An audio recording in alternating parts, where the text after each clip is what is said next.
এটা কি লেখা আছে? তুই জিতবি 5000 ভোটে। ক তারিখে? আজ থেকে 15-20 দিন হবে। বুঝে এটা আমার ডকুমেন্টস আছে। ও যে জিতবে সেটা 6 এপ্রিলের সময় কথা হয়েছিল আমার ভর্তিপতি আমার, তাদের কোনো সন্দেহ নেই। আমি তো অ্যাস্ট্রোলজার নয়, কিন্তু হাওয়া বুঝতে পারি। সন্দীপ, সোমেন যেভাবে অভিজিৎ ফোন করছে, তো 6 এপ্রিল সেদিনই আমি যা বুঝেছিলাম, ওই মাঠে গনগনে রোদে হাতের হাতে হাতের লেখা বোধ এখন শুকিয়ে গেলে কিন্তু হৃদয় রয়েছে। নরেন্দ্রের প্রেডিকশন সেভাবেই করে। তো স্বাভাবিকভাবে কিছু অভিজ্ঞতা বলো, কিছুটা মানুষের গন্ধ বলো, তোমার লড়াই বলো, আজ মিললো তো? একদম, আপনার প্রেডিকশন মিলেছে, ধন্যবাদ। তার সঙ্গে মানুষ আপনার সঙ্গে ছিল, যেটা যে অপশাসন, লাল স্বর্ণধান, বারবার বলছি, ওখানে নাসিকগ্রামের গোডাউনের আর্থিক দুর্নীতি, তৃণমূলের পঞ্চায়েতে কারমানি, সিন্ডিকেট এবং তৃণমূলের অপশাসন, তার বিরুদ্ধে মানুষ ভোট দিয়েছে। একদম, মানুষ এই জয় ভাতারের মানুষের জয়, এই জয় বর্ধমান জেলার কৃষিজীবী মানুষের জয়, এই জয় পশ্চিমবাংলার মানুষের জয়। আর আমার যা ইচ্ছা,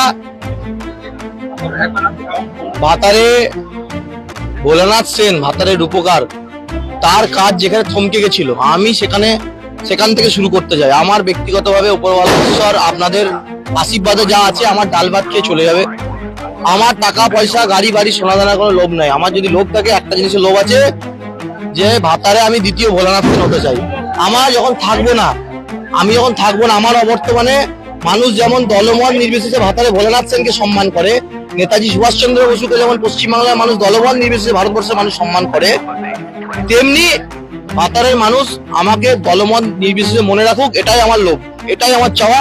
আমি ভাতারে দ্বিতীয় ভোলা সেন হতে চাই, আমার কিছু চাওয়া নেই। আমি দুটো জিনিস নিয়ে এসেছি আজকে। একটা হচ্ছে বিধানসভার কার্ড, আমি হোল্ডার, আমি ইচ্ছা করে এসেছি, কারণ আমি বিধানসভা তো কভার করি। আর 6 তারিখে আপনাকে হাতে লিখে দিয়েছিলাম, আমার মোবাইলে রাখা আছে।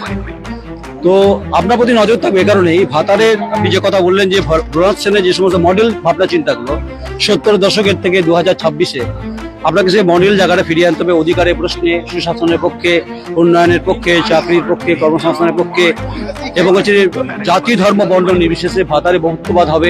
এটা সোমেন কালপার কাছে আশা করতেই পারে। একদম একদম একদম। আমাদের মোদিজির স্লোগান সবকা সাথ, সবকা বিকাশ, সবকা বিশ্বাস। আমরা তো মোদিজির সৈন্যবাহিনী, উনি যেরকম দিক নির্দেশনা করবেন সেরকমই আমরা চলবো। কালকে রাতে ঘুম হয়েছিল? আমার বিন্দাস ঘুম হয়েছে। সত্যি কথা বলবো, আমাকে সত্যি কথা বলবো, যবে থেকে নির্বাচনে প্রাপ্তি হয়েছি তবে থেকে আজ পর্যন্ত নির্বাচনী কাজে ব্যস্ততার জন্য আমি রাত 3টে শুয়েছি, 6টায় উঠেছি, 3 ঘন্টা ঘুমিয়েছি।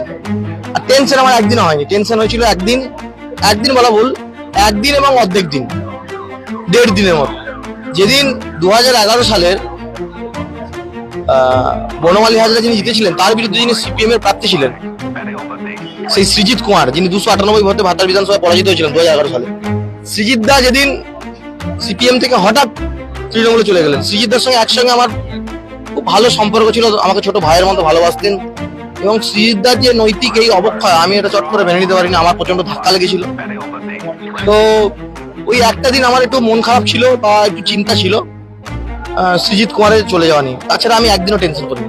তুমি কি মনে করো যে তোমাদের ভারতীয় জনতা পার্টি ছাড়া তৃণমূলের বহু বর্ষিয়ান নেতা, কর্মী, সমর্থক, তারা কংগ্রেস, তারা কার্যত তোমার হয়ে নির্বাচনে লড়াই করেছে? দেখুন, ভোটের সময় তো থাকে না যে কে তৃণমূল, কে কংগ্রেস, কে বিজেপি, কে সিপিএম। ভোটের সময় হয় ভোটার, যারা ভোট দিয়েছে তারা বিজেপির লোক। আর ওকে আটকাবো না। ভবিষ্যৎবাণী এটা এমন হতে পারে, ক্যাবিনেটের মন্ত্রী হয়ে যেতে পারে। আচ্ছা, হয়তো জানি না। আমি 6 এপ্রিল হাতে লিখেছিলাম, আজ বিধানসভা কার্ড নিয়ে এসেছি, কিন্তু আমি হোল্ডার, বিধানসভা কভার করি। যদি সোমেন কালপার মন্ত্রী হয়ে যায়, ভাবলে অবাক হবেন না। দেখতে দেখুন, 4 মে বলেছিলাম হবে, হয়েছে। নমস্কার।